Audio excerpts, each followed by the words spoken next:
evening, it's Open Week. The best week of the year. The best week of the year.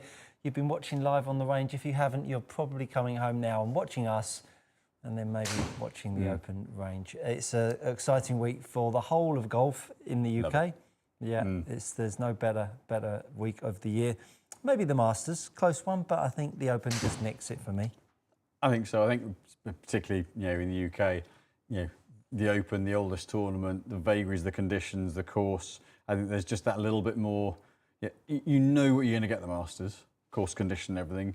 Haven't got a clue what you're going to get the Open. The tide, changing the conditions, the draw. Yeah, great stuff. Yeah, it looks wet and horrible over there at the moment. Watching a bit of the on the range stuff today. We are going to get straight into playing some holes. We've got a message in from Kev T asking us to play the 5th hole at Portrush and discussing our strategy. If you'd like to know anything more about Portrush, ask away. We've got our usual iPads and James mixing up the visuals for us as usual. So we're going to get straight on in. Off we go. Right, yeah. How far is the 5th hole? So 5th hole, so I'm going to give it use a little flyby drone. Love that. Love 5th hole here. Starts off, whizzes through here. So tees off, you've got the ocean on the right, and the fairway kind of moves, swings around left to right. Now, most of them, if you're going to lay up, and it'll be laying up into this area here, so leaving yourself 50, 60, 70 yards, and where that kind of crosshairs is on the fairway, that's a dirty great mound. So actually trying to avoid that. But the prevailing wind's off the left. So most of them are going to be having a go at the green, I think, on this one. I don't know how bad the rough's going to be on the short side, but on a hole that is gettable, especially the way the modern day players play, they're going to be having a go, I think, 9 times out of 10.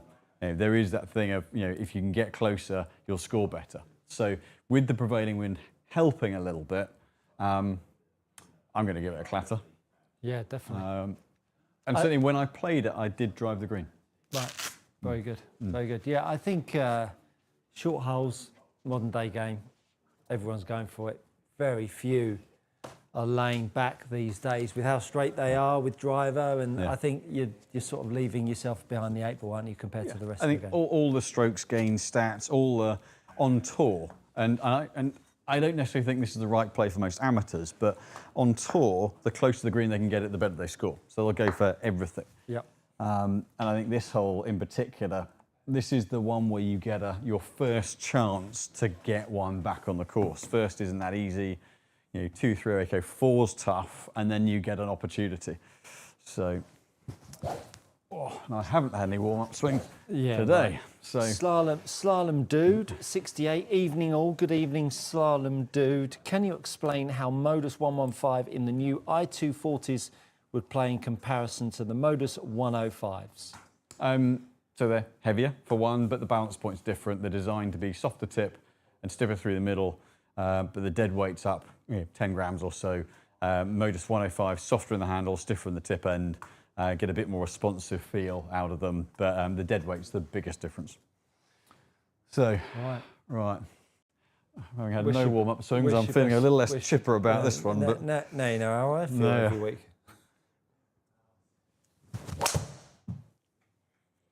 I think I hit it pretty well. All right. How's it carried? How's it carried? Looking pretty good. Too bad. In El Traparumi.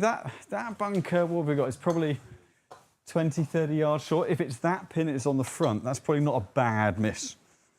Try to make that sound less bad. Yeah, I was going to say. But, bunker, what, 60-yard bunker shot? No, less than that. I think it's about, what was it, 40 years? About a 30-yard bunker shot. Oh, right. For those boys, seeing as I wouldn't be hitting the next shot, that'd be all right. Yeah, it'd be easy, wouldn't it? Good start line. Is it going to hit the mound? Yeah. Oh, stay out, stay out. Yeah. Oh, you'd grab it all day long. Lovely. Isn't it interesting how they're literally about a yard apart? Precision. Yeah. Precision. But I think that's the thing. It's from there, you're still below the hole. I think when you get that back pin, downwind, that's an interesting one because it sits right at the back edge of the green. So actually, you know, the layup suddenly becomes a little bit intimidating. Do you want to be flighting a wedge shot into there? I think they're going to really be, you have to have another go, really be having a crack at the green then. Come on. Is it going to kick? Should kick, right? Should do. Yeah, take that. Yeah. That'll do. That'll do. So yeah, but that's ultimately, you know, that they're going to be 20, 30 yards longer than us, and then they're on the green. Some of them, if it's heavy downwind, it's just 3-wood batter at it. So I think this is just green light hole for them. 100%. 100%. Yeah. I need the iPads. Sculptura X2. Evening, guys. Do you recommend studio or range for coaching? I think 2 things that you want to look for in having lessons: proper balls and data. And I don't think you can get that outside. Name a range that's going to be hitting Titleist balls and getting TrackMan data. So I think those 2 for me is indoor. I think with the data now and with how good it is, I think it translates super well out on the golf course. I certainly find that with my clients anyway. So that would be my recommendation. Should we play a hole? Play a few holes? Well, I can set it up to play the first. Yeah, let's do that. We can go into kind of. Why don't we play a few holes at the Open? At the Open. Let's play a few holes, and then we can talk and answer questions. Answer questions. Play a few holes while we're doing it. Matthew Priestley, hope you are well. Thank you, Matthew. We are, and hope you are too. One demonstration request. How can one manipulate club path? Take the Callaway TI for Simon with weight in the front instead of left and left, how to make it make into a push draw. So manipulating club path is most notably done with your grip, really, because if your face to path value is closed, you've got a path that's probably more inside out. And you might want to offset that, so maybe weaken off your grip a little bit. And if your path line is outside in because the face is open to the path, why not go a little bit stronger with your grip? That would be the best way to manipulate path. I mean, I shot a video today with David Jones from Sky Sports.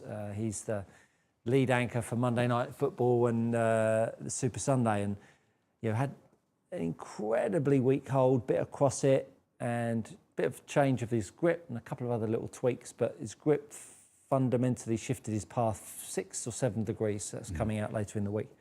But you can manipulate paths so easily with grip and ball position. Those 2 things will be the biggest impact. Right, first hole. Yeah. Off you go. I'm up. You're Love up, it. yeah. Love it. Love it. I think 9 holes, open week on the show. I think that's got to be done, isn't it? It's got to be done. I haven't put wind high on this because wind on the simulators doesn't quite translate.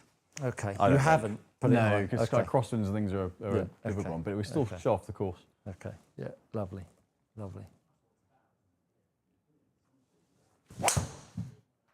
Oh, that felt good. I played really nicely yesterday.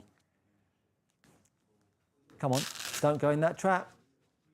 Don't go in that trap. That works out. Yeah. Well, you said Gatton. Lovely. Is it Gatton Manor, you say? Yeah, play Gatton Manor. Oh my goodness! If you're looking for a public golf course, I mean, it's got members, but I mean, you get on there on Sunday. You can get a tee time there literally any time you like. £30, 18 holes. Greens were mint. Yeah, absolutely mint. Very good. Can't recommend it enough. Right. So just miss the bunkers. Yeah, miss the traps. I watched the Grant Hall out in the Wesley. Yeah.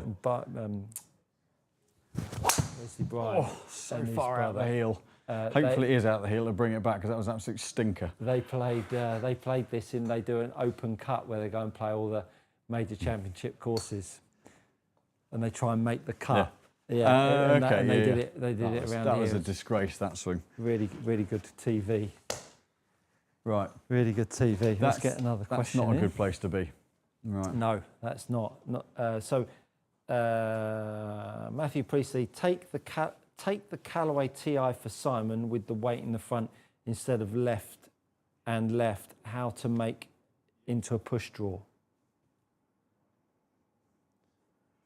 So what was the original part of the question? Well, so the elite titanium fairway wood. I assume the original part of the question was just for me on club path. Yeah. And then the second half was about take the Callaway TI for Simon, i.e. I want to talk about the Callaway TI for okay, you. got it, yeah. I assume that's How do you make it? I mean, the head, if you de-loft it, that will open the face. And really, the only way the head can do it is de-lofting and maybe a bit of weight in the toe. But it's not going to massively change it because you're only changing the face angle by half a degree, 3/4 degree or so. So you can look at shaft type, you could look at someone's delivery and try to create more of a later delivery of the club bit to try and leave that club face open a little bit. But your action will be hard to override with the club from a shot shape point of view, but you can minimize it. So I'd be using something that, for most players, that tries to drop the club in a bit more and open it up.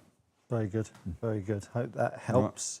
Right. I'm going to try my best to stick this somewhere up, but I'm going to aim a little bit right and just basically give it a hit and hope. Yeah, it's fairly hefty, that fescue, by the looks of it. I've already got a stiff back, so. Is it a real stiff back or is it a virtual stiff back like the I think it's a real stiff back, but I'll take that shot. That's a beauty. Yeah, very nice. Very nice indeed. Edmund Geisbers, good evening from Romania. Good evening, Edmundus. Really enjoying all the content from Precision Golf. Good job. Question, which shaft is comparable with the older KBS Tour? Well, I mean, the KBS Tour is still around. So the original KBS Tour's, Tour 90, Tour 90, KBS Tour Lite is essentially pretty darn identical. The X is a little bit heavier at 105 grams, but the R and the S, 95, 100 grams are, in terms of balance point and profile, it was a very, very slight, I think they'd call it an upgrade to it. Essentially, it was a slight revamp, but it is as good as identical.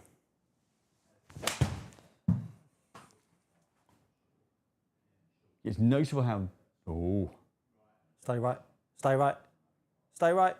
Ooh. No! I was going to say, it's notable with this course how up the greens are and the drop-offs, and that wasn't I wasn't saying that because your ball looked like it went left. But how deep the bunkers are. There are a few of the holes here where they literally are cavernous. Yeah, that looked really that is undulating, linked golf to a point, it? but.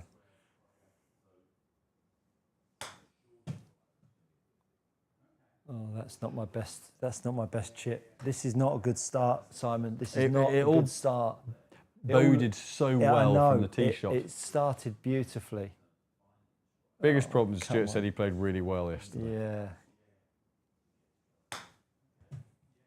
Go in. You are quite good for a chip in on a track, man. I am. I have had a few chip-ins. Disappointingly so. Man. I've had a few chip-ins. That's a quick double up the first. I'm very disappointed about that, more than likely. More than likely. Let's see what else we've got coming in. Is that a double? But that's better than Rory's first hole last time round. It is. This is true. This is true. Philly Central, good evening, gents. Simon, are you still doing fittings yourself? You're no longer an option online. No, yeah, my diary's not online, but I do fittings, but just email in with a request and then I can get back to you with dates, because my diary's a little restricted, so yeah, it's just easier for me to manage it that way. But yeah, just send us an email in and we can find a time for you. Very good. Right. Fire away. Far away. Par 5 next. Par 5, right? Par 5 next, so slightly downwind and yeah. Evening, gents. Love the show. Considering upgrading from a Sim Max 2 irons to forged irons, but still forgiving, where would be a good starting point? JPEX 925 forged, really good start point for that. They're nice soft feel, but you still get some margin of error. And I would say, I mean, at Callaway, the AI 200s, it depends on how strong a flight you need. They're pretty strong, pretty punchy flight. The new Titleist have a softer frame. T250 has been very good, but it's all about what kind of launch spin you need. But I would say the best from a feel and forgiveness point of view, 925 forged I really like. Yeah. Very good. Blind tee shot. Not a fan of that. Not on a links course. Not a fan of it on a links course. I don't like it as a first hole. Yeah. I can kind of never a fan. kind of accept it on anything but the first hole.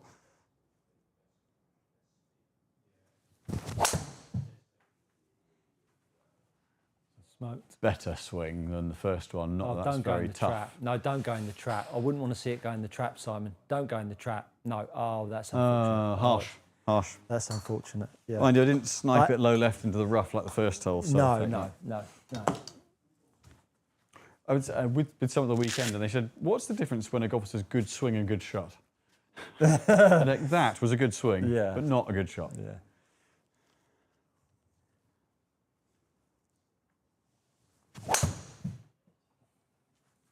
What is it about links golf and blind shots that you don't like? It just feels like other courses. Yeah, and it blind feels shots? like it's got no definition down there. Right. Just not a fan of it. Yeah.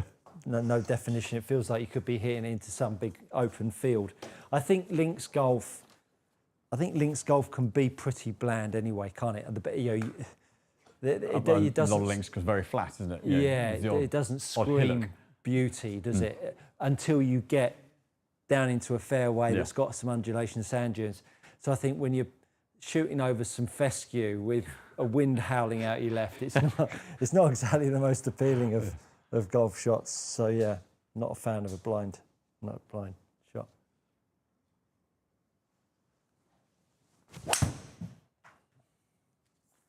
That confidently. Oh, please, is he gonna, please don't go in. Run through. Do something. Unfortunate. Oh, Unfortunate. No. Unfortunate. This I'm not liking this. Let's only play one hole. Yeah. So let's have a look. I've got to hike Let's this out. have a look. Mr. Titleist. Hi, Simon. Can you give a quick guide of the difference between the Titleist T200 and the new T250? Okay, so T200 had the effectively plastic back, which allowed them to put the kind of support into the centre of the face, the max impact in. The T250 is a single body metal construction, softer kind of forged frame to it. So there isn't anything that's going to fall off this time around. But they've spread a little bit more weight, tungsten heel and toe, so it's a bit more forgiving, softer sound and feel, little bit, maybe a bit faster, definitely a little more stable across the face. Just a kind of a slight progression on T200, adding a bit of forgiveness, but a softer feel. Very good. More consistent for spin, I think, as well. Got to try and get this out of this bunker. Ian Linfoot is would like to know what our driver specs are this evening. Couldn't be more different from two guys that swing it pretty much identical speeds. I'm a TSR2 11 degree with a Diamana TB70X Mitsubishi. That's a blue board profile. Right, that's what he said. Yeah, I couldn't be less educated on this stuff. Anything else? I think you're at a 40. You're at a 45 inch. I have to check Mark did your specs. I have to check those. And you're not a heavy swing weight player, but pretty neutral balance. Mine's an 8 degree TSR3. C4 setting, so 1 notch higher. VA Composite Sinister 65 stiff, which is with tip balance shaft, 64 grams, 44 3/4 inches, D3.2. Very good. There you go. There you go. That's that. Is that you? Yeah. That's still you. 148. We're a bit down breeze. Dead sheet. Dead sheet. I'm gonna. Simon Muggleton. Just got my hands on a GT 16.5 wood with a 1K Tensei 65 gram regular. Thought it was 55 grams AV Tensei that I know I get on with. What are the differences between them? Thanks in advance. So was it the Tensei Black 65? It was he got his hands on a 65 1K Tensei. Okay. And thought it was a 55 gram AV Tensei. Yeah, so I mean the 1K is higher grade material, so in theory a bit smoother, but the big difference is you've got a 10 gram heavier shaft. So the dead weight's heavier, it's going to require more effort to swing, and so your best shots will be really good, but if the E55 suits you well, then that's going to be easier to get consistency with, and so therefore you're likely to have more of a kind of a good, bad kind of result rather than kind of solid all the way through. So yeah, your best shots will be rewarded, but anything less than perfect will be punished. Let's play a little wedge to that, and I think I've hugged it a little, yes. Gal Palank from my channel. Good evening, gents. Good evening, Gal. I have a question about the grip. During the downswing, my bottom hand loses grip to the point I hold the club with the fingers only. Is this something I should work on? Yeah, absolutely, it's something you should work on. What you want to do is just pop yourself a bit of tissue or something, or even a coin in between the top of your thumb and your pad of your right hand, and just try and squeeze that on, and that pressure in there will start to make your hands less active. That's certainly something to work on. Hopefully that helps. Very good. You got that nice 87 yard bunker shot. 87 yards, 87 yards, 87 yards. If there's one area where you don't play as much, you start to lose all of your feels for these numbers. Yeah, all right. I find, yeah, there's some, I get black holes of distance. I'm not like 90 yards. Give me 80 or 100, I'm fine. Yeah. 90 yards shouldn't be that hard to compute, but it's probably just because I don't think I'm as comfortable with it. I then mess it up, and yeah. But it shows the value. Caught the lip. Shows the value of practicing what you don't do so well, because then you'll get better at it. I'm making a Horlicks of these 2 holes. I'm glad I played well yesterday. Right, let's. Oh my goodness. So, Mike T, old T150 versus new T150. Can you hit some in your spec? We'll probably be finishing this fairly soon. I will certainly do so. Good stop. Nicely put, nice tempo on that. Thank you. There we go. Lovely. I've been working on a very slow backswing. Really? For pitch shots in particular? Or generally? Yeah, just generally. I'm working on really slow backswing.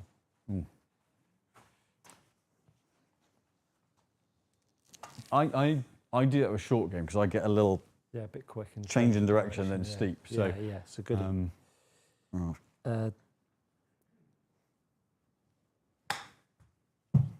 Well out, David Talon. Good evening. Ooh, good evening, was a bit David. Clumsy, wasn't it? Loving the content considering putter fitting. Who would be the best book? Who would be best to book in with? As I imagine it's quite a specialist area. Mark's very good at putter fitting, isn't he? Both Mark and Tom, who are doing it currently, great. I think we may have a kind of a permanent solution to putter fitting,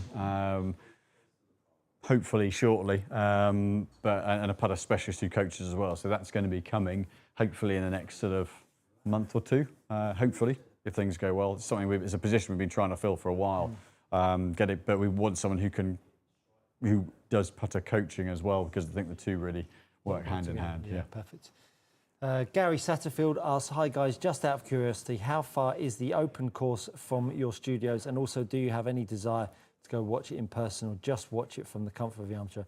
Well, it's in a different country to the one that we live in. It's in Ireland, so it's probably a 45-minute flight. That's Belfast, 45-minute flight or so. 45-minute flight, and then, a couple of hours before and after. So, yeah, not too far, but I won't be going. I'll only go to a tournament, really, if I'm working on it. But armchair golf for me. Yeah, I will go to another one for sure. I think that it's a bit like Ryder Cup. The coverage is so good. I'd love to do a Ryder Cup for the atmosphere, and the atmosphere at an Open is great. When it was at Sandwich, I got the train down, went with a friend, got the train down and back, and did it in a day. It was great fun. But you do need the weather to be good. Yeah. I do not want to go to a links course in the pissing rain and trooping up and down sandbanks. And just then sit in the tented village drinking beer. Yeah, you're right. Do you want to do this? We'll do this hole, being par 3, and then we'll get on to Mike T's question. So we're at 177, a bit downwind. It's got to be a little quiet 7-iron this. So, where are we? Do you like to move the ball towards the pin? Do you take dead aim at a ball? Like, how would you play if you got a pin left or right of the green? What are you thinking? Yeah, always a draw in or fade in. Yeah. I don't really like to see straight on any shot really. Always moving it. Yeah. And you? Generally the same, but a lot less shape than I used to. I'm more comfortable taking dead aim if I just feel it's the right shot. Or it'll be like a couple of yards one side, just to like this one, pins back left. I would be aiming right half just to bleed it in. Yeah. So, right. Nice, just a nice solid 7-iron. Felt good, but I might have tugged it. Obviously aimed right at it and tugged it. Very nice. So that's where, so my miss I know is that little bit of a pull rather than the draw now, thanks to your fine help with my swing. So I'm always much more comfortable with a pin on the left where I can aim right and pull it back on line.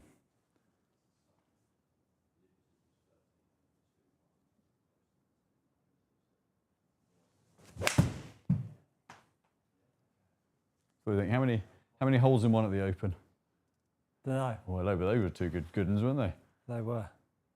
Oh, down, down, down, down, down, down, down, down. Oh. It's another example of where you say good swing. Yes, good swing, get down. I was thinking that was a bit too much club, 7-iron. Thought it was a hair too much, but... Go on, chip it in. Yeah. Let's see the old chipping action. Chipping.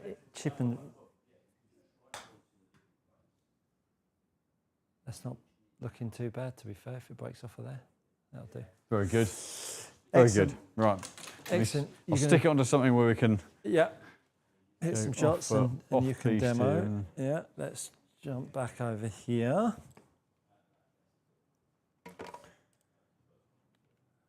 Where are we? Where are we? So, Mike T. Oh, that's the one that you said that you would do a comparison. I'm going to hop out of this and then hop back onto... I Love Turtle. Good to see Simon a couple of weeks back. Reshafted clubs and new wedges arrived. Highly recommend if anyone is considering PG. That's super nice of you to say. Mr. Turtle, thank you very much. Turtle. Daniel Winterbottom. Hi, gents. I'm looking to have brand agnostic fit. How would it work if I went full bag fit but had a budget and said, here's X amount, improve my worst areas, which may mean I only buy irons, etc. And it's really important to know just that. Essentially, we'd fit you exactly the same way. Obviously, the budget's helpful to not then go to something that is unrealistic. It's interesting. It's always a slightly difficult part of the fit is that we would tend to ask, right, what are you comfortable with, or where are you happy to go in terms of budget? Not to try and stretch it, but just to kind of know that might eliminate certain areas of the shaft wall, for example. But it's just so we can ultimately be respectful of what's best for you within what you're happy to spend. So if that means you do the whole fit and say, right, actually, if X is what your budget is, then prioritise this and that. It might be driver and wedges, it might be irons, it might be fairway woods. And then that kind of can set out, it doesn't change the results of the fit, but it sets out a path that you're comfortable with and that is affordable and can give you the best possible results within what your budget is. So. Very good. Richard Skinner, is that right? Yep, Richard Skinner. Great show, guys. Thank you, Richard. Simon, can you hit the new Titleist T100 irons versus the new Callaway X forged irons? What is your preference?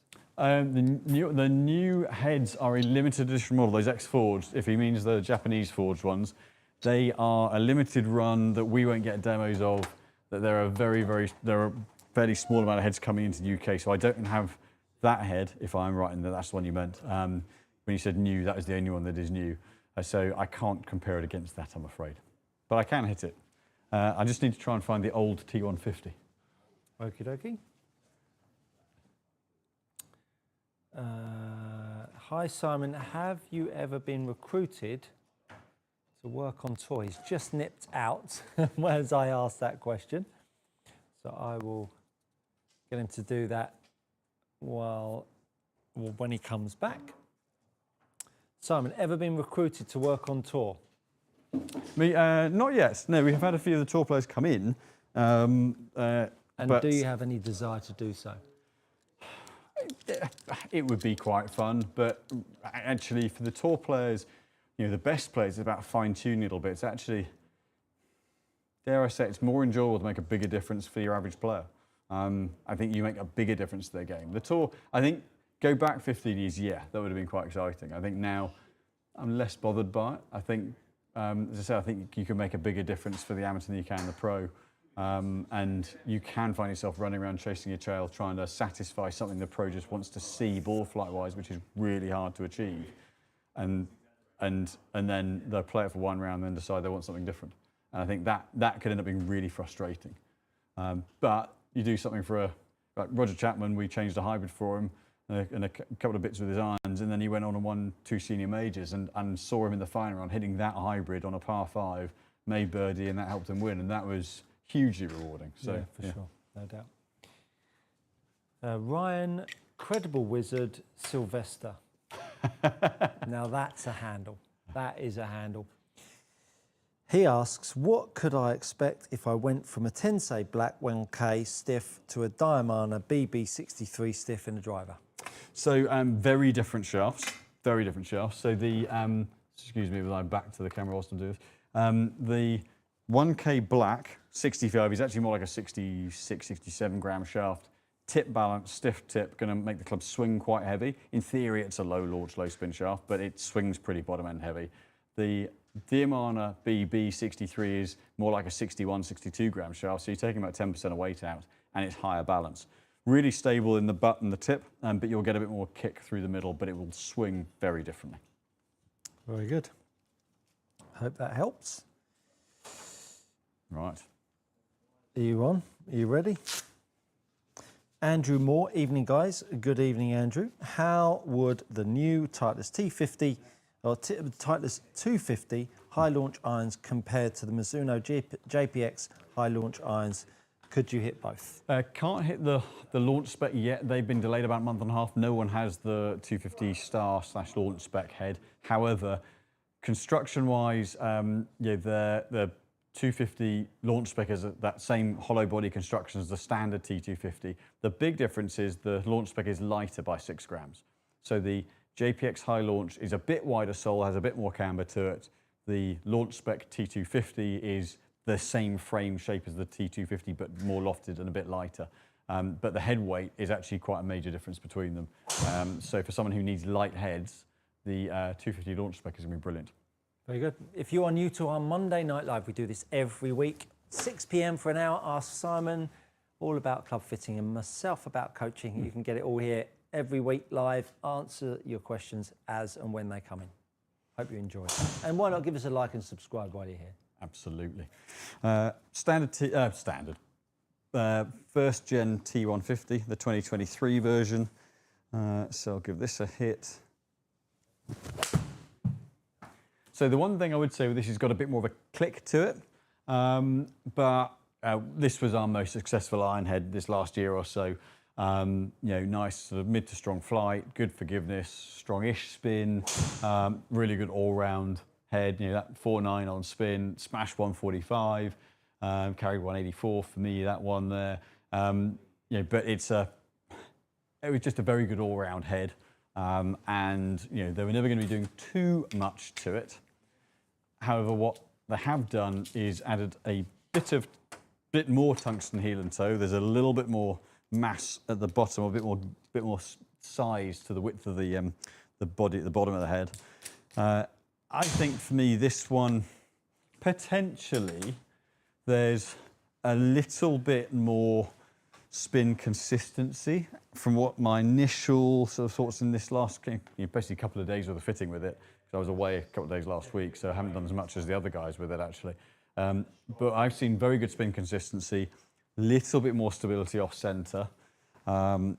It's a slightly different head shape. It looks almost a little bit shallower at the toe end. It's slightly more rounded. Titleist have gone for a slightly softer frame. It's a fractionally different note off of it, but again, very stable head. Ultimately, the first gen was they were quite similar, weren't they? Was a very, very good head. Halved them to massively improve it, but I mean that one maybe a little different strike point, 4.6 or 4.580 on spin, 184 carry.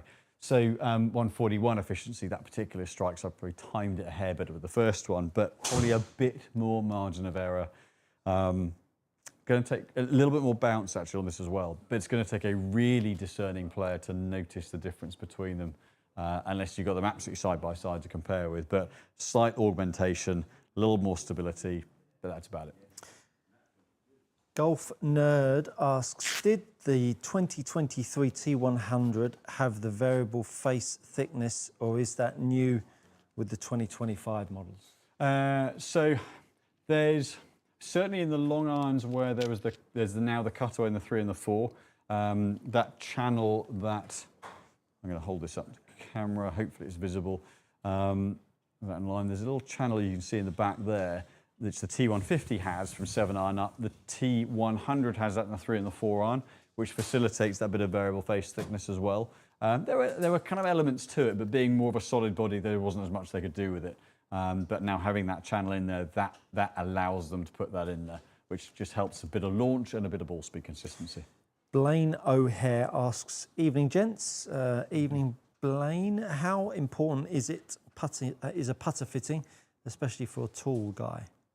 So for a tall player, managing length and weight of the putter is really key. And for anybody, getting a putter that you can align naturally and quickly. So you see a lot of players agonising over the ball at address. And the problem is all you're doing is that a lot of that is because you're not seeing the line that the putter's lined up on particularly well.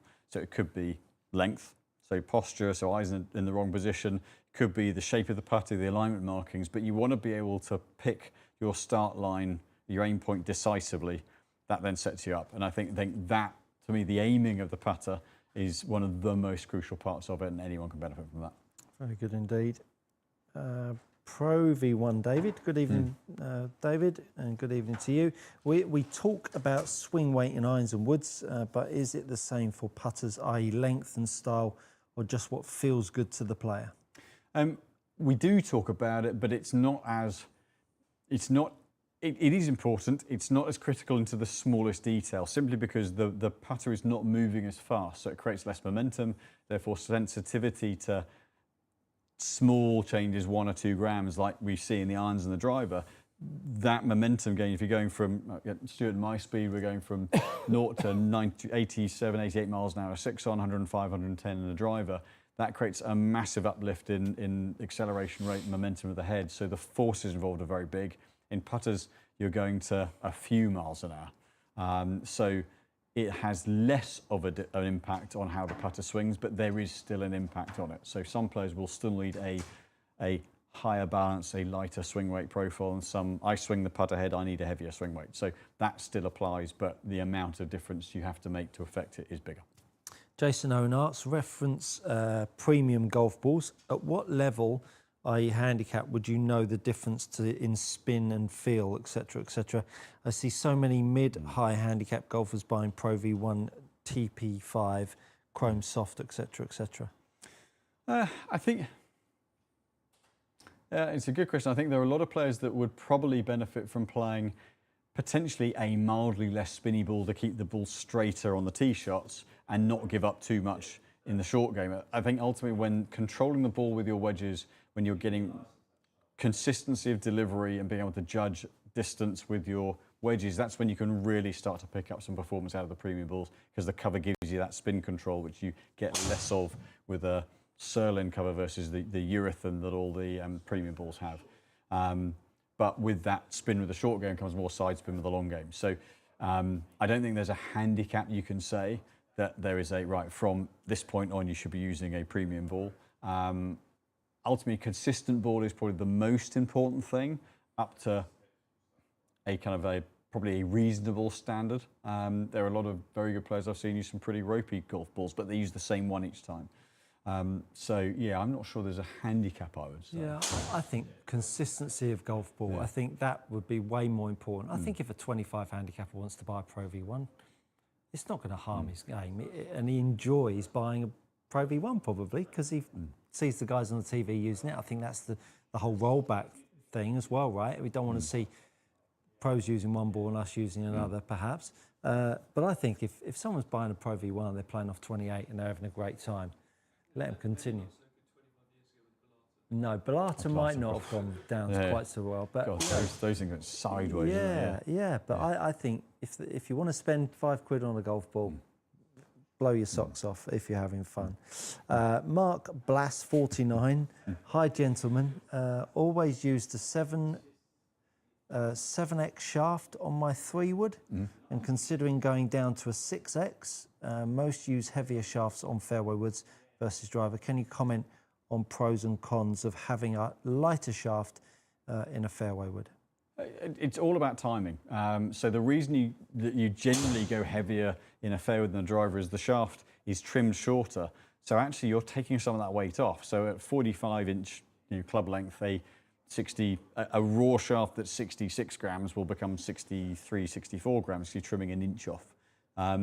A 77-gram shaft that you're trimming down to 43 inches is taking 4 or 5 inches off. You're actually then going down to more like 70 grams. So you're actually taking quite a lot of weight off, maybe 72. But you're certainly taking more weight off, when that's where you've got to go heavier, because so that it swings the same.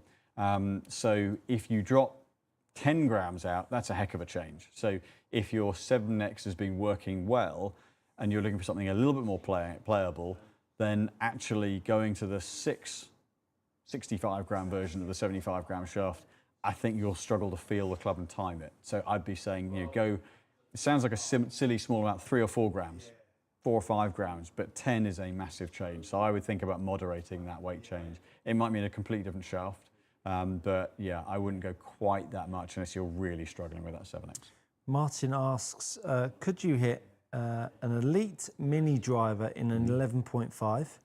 And then if possible, could you hit it again, but with a heavier weight up the front, please? Okay, yep. While Simon nips away to do that, let's answer Simon Muggleton's question. Thanks for earlier answer. You're welcome, Simon. It was a 1K Tensei Blue. So if 10 grams does cause a slight issue with consistency, would a 1/4 of an inch off help? Or does that just affect swing weight?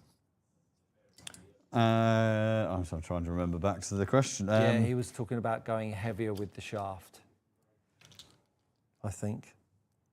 Let me go back to his question. Let me try and find it for you.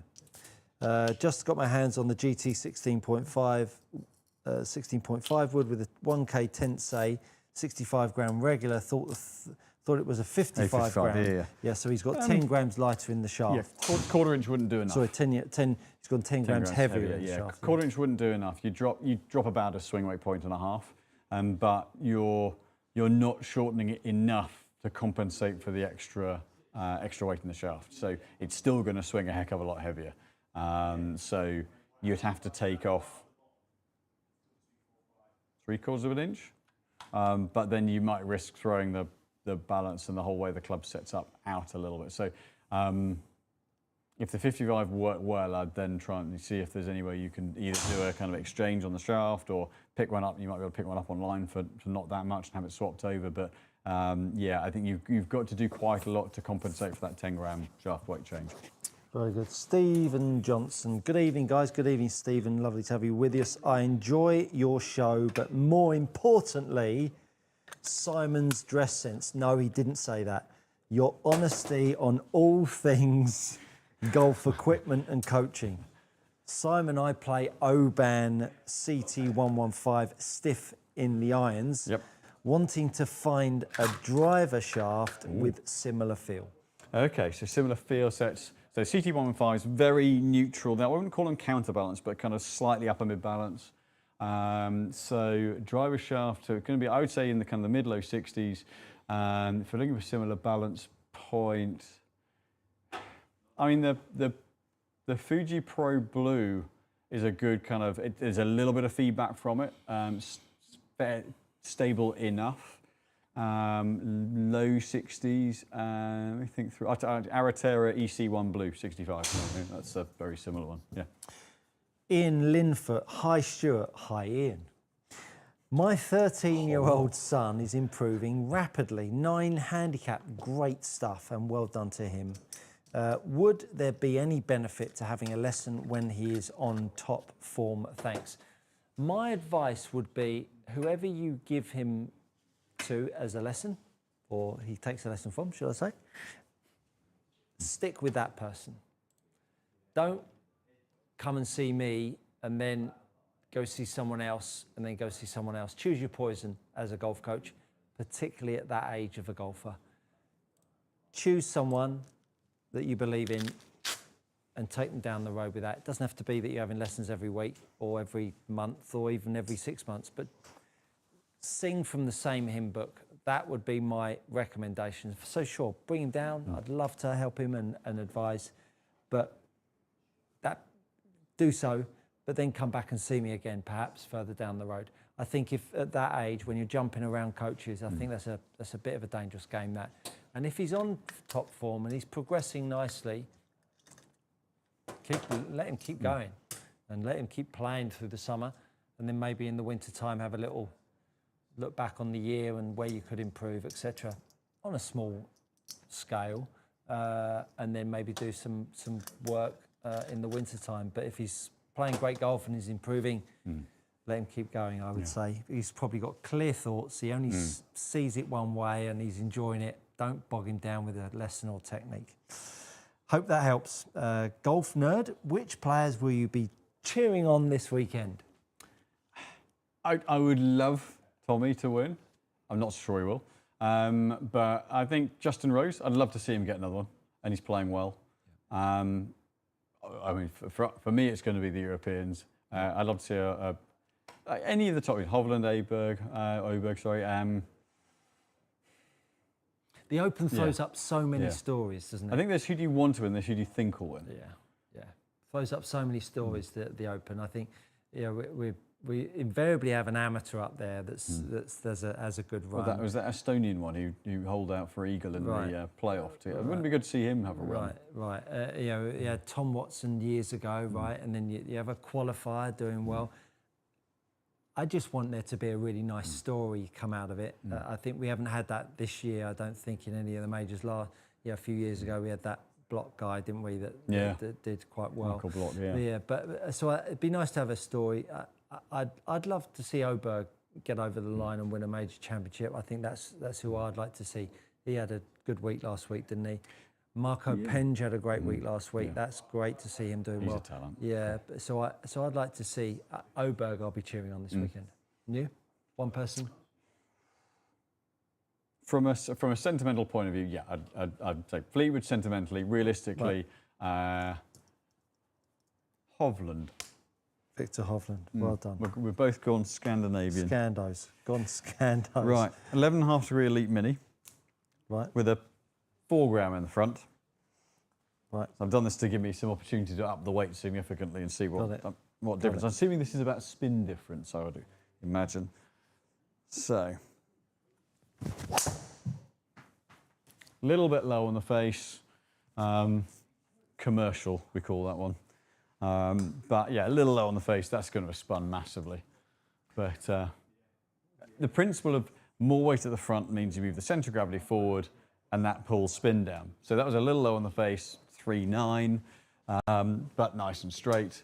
So if you get someone who you're trying to bring spin down, now it's harder to get the back weights for these, but we've got plenty of the front weights. So every 2 grams you increase, you're going to increase swing weight by, broadly speaking, a point. Now I'm going to go a lot heavier. I'm going to go 10 grams heavier. So it's going to change the way it swings a little bit, but that's enough to should change a little bit the spin properties of the head as well. So then you're moving, use the head 5% of the head weight forward, and that should result in a stronger spin profile. So similar, neither of them perfectly hit, a little low on the face. Be interesting to see how different that is for spin. Probably not a lot, looking at where that's going to finish. 3.9 the first one, wasn't it? Yeah, 3.9. Yeah. 3.8, there you go, dropped it massively. But the answer is, so just changing the front weight on this, it makes it heavier, it will change the dynamics. If we were going 10 grams heavy at the front and take 10 grams out of the back, that then shifts it more. So when you've got a dual weight to change, you can maintain head weight and then change the spin properties. If you're just changing the one weight, you do change the spin properties a bit, but you're also changing the dead weight of the head a lot, and that will change the way it swings. Very good. Sculptura X2, following on from Range Studio question, I've developed a mixed shank push slice. That sounds like a lot of fun. With the driver, wonderful. Ooh. I'm booked in. Am I right to thinking I'm getting stuck behind too far into out? Well, you can hit it out the neck from having a hook face or an open face. You can be stuck in many, many different ways. So I would be guessing as to why you're hitting that strike, unfortunately, without seeing you. Don't mean to be evasive. Sam J. Hi, Stuart. Hi, Sam J. Is there a trick to removing a broken steel shaft tip from the hosel? I'm the last person you need to ask. I think you meant hi, Simon. Over to you. Is there a trick? Yeah, you find a really good club maker like James or the guys in there and just hand it to them. He went on to say, I used a heat gun and tried prying it out with a needle pliers, but no luck. Possible I didn't loosen the glue enough. If I'm correct... Oh yeah, he went on to say, sorry, you was directed at Simon. Yeah. Sorry, I didn't If I'm correct, then there's something about the right kind of drill bit, but this is the kind of wizardry that I don't do. So I'm sadly not qualified to answer that question. James, what would you do? Heat it up with a torch, drill bit just large enough to catch on the inside of the shaft, and it'll just spin out. Do you want to repeat that or shall I? Heat up the head with a torch. Get a drill bit that's just large enough to catch on the inside of the shaft. Yeah, to catch on the inside of the shaft, and then it'll just spin out. There you go. But hold the head tight. Yeah, yeah. If you're lucky, it might come on a YouTube short sometime soon. As if you haven't got enough to do, James. James Doherty, hi fellas, instruction question, please. Best way to structure practice to implement swing changes. You want to think about practice and swing work and game work in 3 criteria. Repair, which is working on your swing. Skill development, which is hitting shots. And match, which is out playing golf. And you want to stagger how much you spend time in each area depending on how long you've been working on a particular area in the game. You want to spend about 400, 500, 600 balls working on a certain area. So if you've just had a lesson, I would weight it 80 or 90% of your time working on that area, and then 10% of the time working on some shots. So if you've got 100 balls, hit 90 working on the technique, and then 10 hitting shots. As you go on, week after week, depending on how many balls you're hitting, stagger it back, then start to go 60, 40, 40, 60, and then by the end of you've been practicing, you'll then be like 20% of the time working on your technique, and the other 80% you're working on shots. And as long as you're keeping your scores and the technique change is the right one, you should be seeing your scores coming down. That's how you would block out your time to practice. How you do that: blocks of 5 balls, blocks of 10 balls, hit a shot repeatedly 5 times, film it at the start of the session, film it at the end of the session, and compare notes. But that's how you would go about some practice. Hopefully that helps. I think the structuring practice is so, well, it's just not done by most, but they'll go to the range and hit balls, but the blind hitting was having a focus is so important, isn't it? Yeah, I absolutely agree. The trouble is, I was watching Tom Kim on the range today. He was working with his coach, and it was like watching a 25 handicapper practice. No disrespect to 25 handicappers. It was scrape it in, whack it.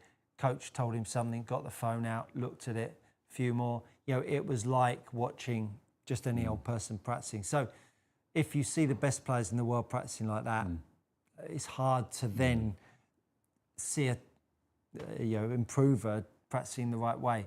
I think when you hang out on tour enough, you see that they just work on it the way anyone will work on it. They're just sort of hitting shots and trying to feel it as best they can.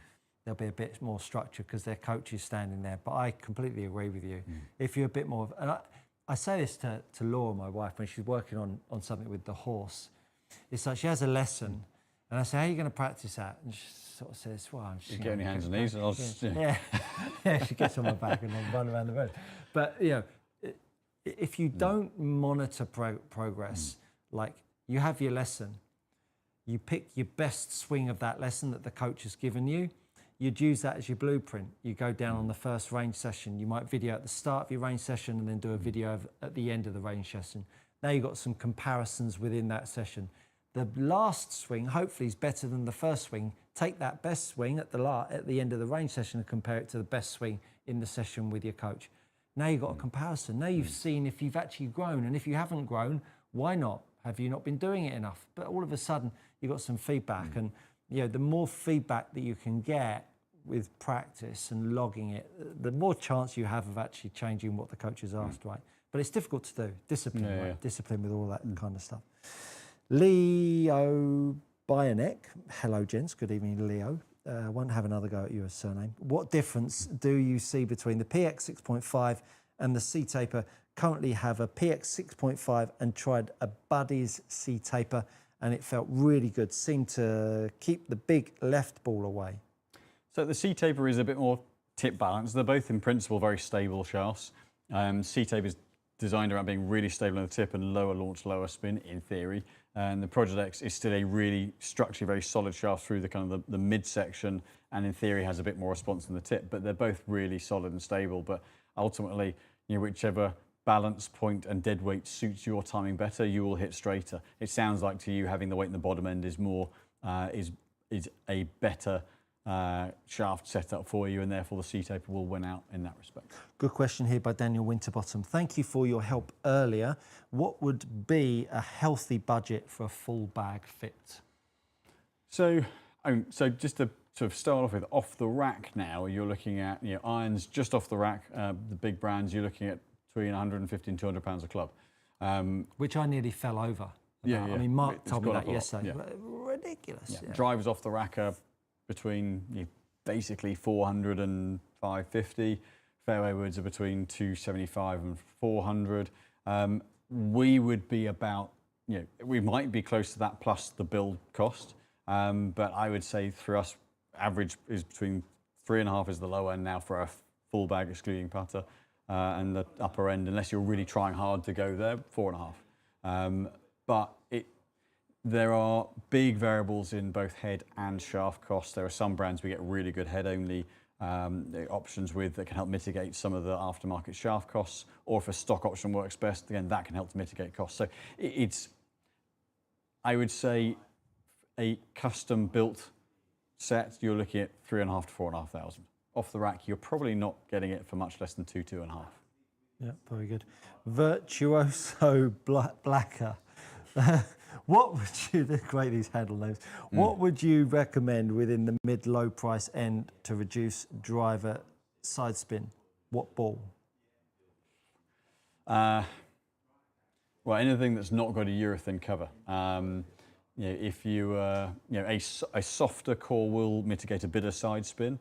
So go to our ball video recently, it doesn't make it come off any faster for a moderate speed, lower speed, but it does reduce a bit of side spin. So, you know, potentially, this is where actually the Wilson Triad's been a really good ball for that. I think if you go to, I'm just looking over there, you can go to things like the, you know, Strixon 80333 Tour. It's still got a bit of control with the cover, but it's not as spinny. That way you're not having to give up too much control with the short game. But actually that Wilson Triad's a really good ball. Or don't hit it out the neck or low off the face and don't have an open face to path. And so there is that. Ultimately, technique will override anything the ball can do. So if you're looking at the ball for help, then you're on your last chance. Yeah. What is the difference, Golf Nerd, what is the difference between the Iomic Eye Classic Putter Grip and the Iomic Putter Standard Grip? Looking at pictures online, the Eye Classic looks oddly narrow towards the head end. Yeah, the answer is not a lot. Is the Eye Classic is a pretty small grip. So yeah, there's some slightly sharper edges. I can't remember exactly which way around it is, but yeah, I think one's it's almost like the old Ping Man grip to the standard. It's a little shorter top to bottom, or sort of a little shallower front to back, and just a really small grip with a little more angling on. The other's slightly bigger with a bit more rounding, but same base shape, but just scale, as if I remember rightly. Very good. It's been another wonderful evening with our Monday Night Live, and we are always super grateful for you coming and joining us and chortling away with us and answering your questions. Thank you so much. And as usual, big thanks to James behind the camera there for giving us our best sides, you'd think. Well, absolutely. Look at that editing. He's doing a remarkable job. Yeah. Well, look, hopefully, from all of us, hopefully you're going to have a great week watching the Open Championship. Make sure you spend a little bit of time with the missus before Sunday afternoon, because you know those points all add up. Points add up as well. Yeah, they do too. From Simon and I and James and all of the Precision Golf team here, we look forward to seeing you next Monday. Have a great week.